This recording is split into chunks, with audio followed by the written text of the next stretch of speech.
Hi guys, അപ്പം ഇന്ന് നമ്മുടെ വീട്ടിൽ ചെറിയൊരു ബർത്ത്ഡേന്റെ പരിപാടി സെറ്റാക്കി ഞാൻ നേരെ പോയത് കുറച്ച് ചോക്ലേറ്റും അതുപോലെ തന്നെ കേക്കും ഒക്കെ സെറ്റാക്കാൻ വേണ്ടിയിട്ടാണ്. അപ്പൊ അതൊക്കെ വാങ്ങി ഞാൻ വണ്ടിയിലേക്ക് വെച്ച് ഇനി എങ്ങോട്ടാ പോകണമെന്ന് വെച്ച് കഴിഞ്ഞാൽ ആശുവിനെ കൂട്ടാൻ വേണ്ടിയിട്ടാണ്. പിന്നെ കാര്യം പറഞ്ഞില്ലല്ലോ, ഇന്ന് നമ്മളെ ആശുവിന്റെ ബർത്ത്ഡേ ആണ്. അപ്പൊ എന്റെ പ്ലാനിങ് എന്താന്ന് വെച്ച് കഴിഞ്ഞാൽ ആശുവിന് സർപ്രൈസ് ആയിട്ട് ഒരു ബർത്ത്ഡേ സെലിബ്രേഷൻ കൊടുക്കാൻ. ആശുവിന് സർപ്രൈസ് ഭയങ്കര ഇഷ്ടാട്ടോ, അതുകൊണ്ടാണ് ഞങ്ങൾ സർപ്രൈസ് കൊടുക്കാന്ന് വിചാരിച്ചത്. അല്ലെങ്കിലും ഷെമിനെ പോലല്ല, മക്കളെ സന്തോഷിപ്പിക്കാൻ നല്ല സുഖ, ചെറിയ ഗിഫ്റ്റും ചെറിയ സർപ്രൈസുകളൊക്കെ മതിയല്ലോ. അങ്ങനെ ഞാനും ആയിഷു നേരെ വീട്ടിലേക്ക് കയറി പോവാ. എന്താ ഷെഫി അതിന്റെ ഇടയിൽ എനിക്കിട്ടൊരു പാര?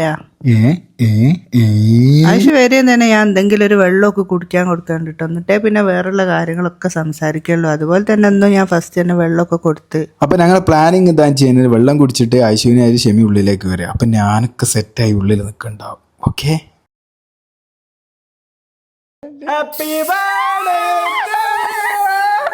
സത്യം പറയാലോ ഗൈസ്, ആയിഷു ഭയങ്കര ഹാപ്പിയാണ്.